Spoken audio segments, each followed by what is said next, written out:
तुमच्या सर्वांच्या वतीने हा ज्ञानदीप प्रज्वलित करतो आहे. जोरदार टाळ्या.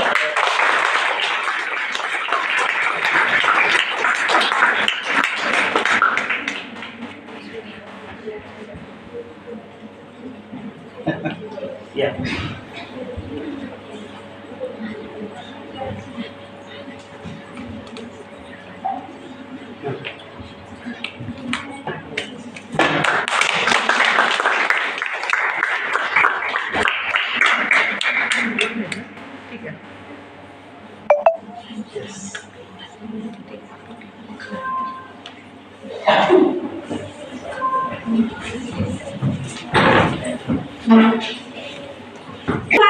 तसे कार्यक्रमात प्रास्ताविकाला महत्व आहे.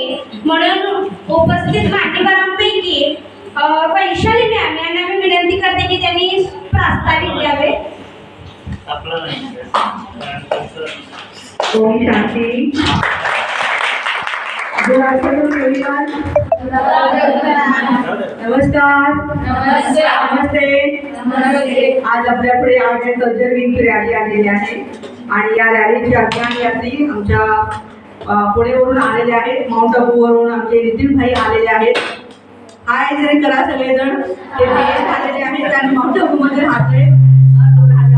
2003 पासून ते आपली सेवा देत आहेत माउंट आबू राजस्थानमध्ये, जे आमच्या विद्यालयाचे हेडक्वार्टर आहे. त्यानंतर आमच्या आदरणीय विद्या बेनजी गोखले गेली 25 वर्षापासून चॅरिटी बिगिन्स होम म्हणतो ना आपण, जे काय काम करायचं आहे ते आपल्या घरातून सुरू करायचं. असं नाही की शिवाजी जन्मावा पण शेजारच्या घरात, है ना, असं नाही पाहिजे. आपल्या घरातूनच स्टार्टिंग झालं पाहिजे. सो विद्या बेनजीला मी रिक्वेस्ट करते त्यांनी आता सुरुवातीलाच आपल्याला मेडिटेशन करावं, राजयोगा मेडिटेशन.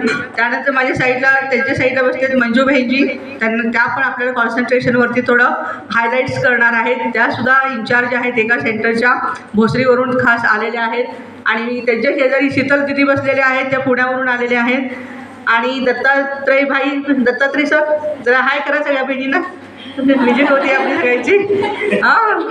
आणि हे सेवादारी आहेत आमचे. कुठेही जायचं असेल विष्णूला तर गरुड वाहन पाहिजे की नाही, मामाला घेऊन आलेत ते. ठीक आहे, आमचे ब्रदर आहेत. तर यांचं खूप जोरदार टाळ्याच्या गजरामध्ये आपण तासगाव डोंगरीमध्ये स्वागत करूया. आणि मी विद्यार्थ्यांना रिक्वेस्ट करते की तुम्ही आजच्या ह्या कार्यक्रमाचं जे डिटेल्स आहेत ते आपल्याला सांगावे.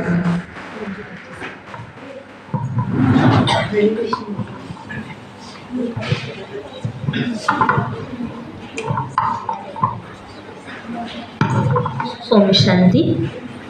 ओम शांति. ओम शांति. ओम शांति.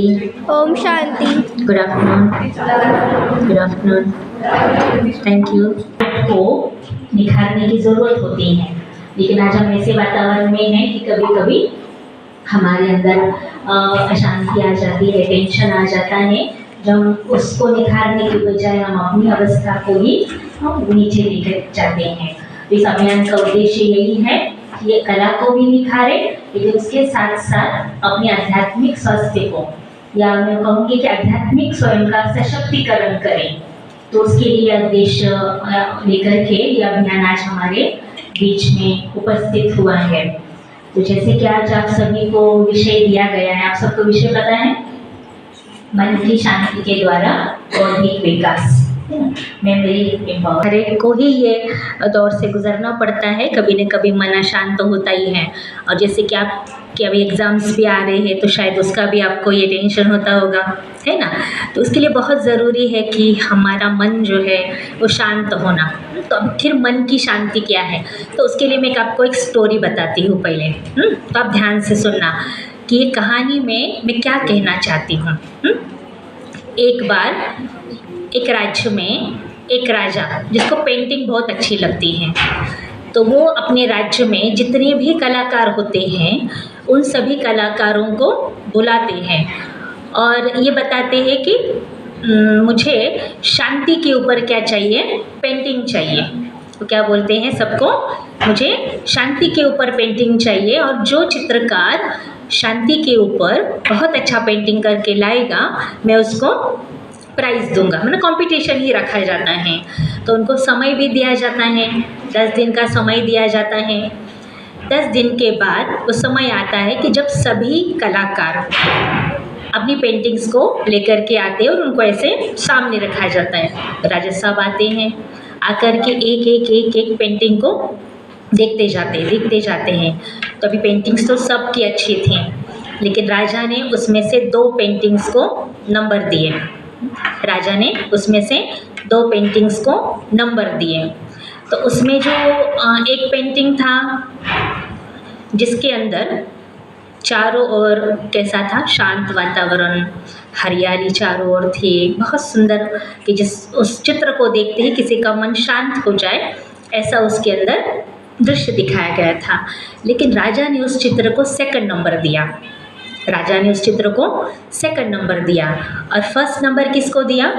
वो जो चित्र था उसके अंदर उन्होंने एक दृश्य निकाला था कि उसके अंदर क्या दिखाया था कि चारों ओर जैसे आकाश में काले घने बादल छाए हुए हैं, तूफान आया हुआ है, बिजली कड़क रही है, बहुत ऐसा कि लगेगा भी बहुत ज़ोर सी बारिश होगी, काला घना अंधेरा जैसे होता है ना बारिश के दिनों में आने वाली होती है, तो ऐसा चारों ओर आवाज़ें हो रही, डर का मौसम था। और उसी बीच उन्होंने एक चित्र दिखाया था कि एक पेड़ था, उस पेड़ के चारों ओर इतनी, आप शायद मैं बता रही हूँ तो आप विजुलाइज कर पा रहे होंगे उसको, है ना। तो वो चारों ओर इतनी आवाज़ होते हुए भी उन्होंने देखा कि एक पेड़ के ऊपर एक पंछी का घोंसला था या गुफा के जैसा था, और उसके अंदर एक चिड़िया अपने बच्चों को लेकर के बहुत शांत रीति से बैठी हुई है। उसके चेहरे पर कोई भय का, कोई अशांति का कोई भी चिन्ह उसके चेहरे पर नहीं था। तो राजा ने उस पेंटिंग को क्या किया? पहला नंबर दिया। तो आप समझ पा रहे क्यों दिया होगा? कोई बताएगा क्यों दिया होगा उस पेंटिंग को पहला नंबर? क्या समझा आपने उसमें से? क्या समझा आपने? कौन बताएगा? बताइए, जैसा भी हो बताइए जी। यस, परिस्थिती किती जरी कठीण असली तर मन शांत है ना, कि चारों ओर शांति वो नहीं है, शांति वो नहीं है। अभी आप बैठे हैं, बिल्कुल शांत बैठे हैं, बिल्कुल, तो वो शांति नहीं है। शांति वो कब होगी कि जब आप बाहर के वातावरण में जाएंगे, चारों ओर कितनी भी आवाज़ हो, कोई भी बात हो, लेकिन फिर भी आप उसमें अपने आप को कैसा महसूस कर रहे हैं? शांत महसूस कर रहे हैं। तो आज चारों ओर सभी लोग कहते हैं हमको मन की शांति चाहिए, मन की शांति चाहिए। तो इसलिए किसी एक व्यक्ति ने बहुत अच्छी बात कही की पाण्यालाही स्वतःचा एक रंग असतो, पाण्यालाही स्वतःचा एक रंग असतो, गाण्यालाही स्वतःचा एक आवाज असतो आणि शांतीलाही स्वतःचा एक आवाज असतो। शांति को भी क्या होता है? एक आवाज़ होता है। तो उस शांति को महसूस करने के लिए जो आज हम कहते हैं हमको शांति चाहिए, टेंशन है, बस मुझे शांति चाहिए, लेकिन वो शांति कैसे होगी? तो वो शांति पाने के लिए हमें पहले साइलेंस में जाना पड़ेगा। साइलेंस, अपने अंदर जाना पड़ेगा। अपने अंदर, अभी अपने अंदर कैसे जाएंगे? तो हर एक व्यक्ति का कोई ना कोई एक आई ऑफ स्टॉर्म होता है, इंग्लिश में कहा है केंद्र बिंदु होता है।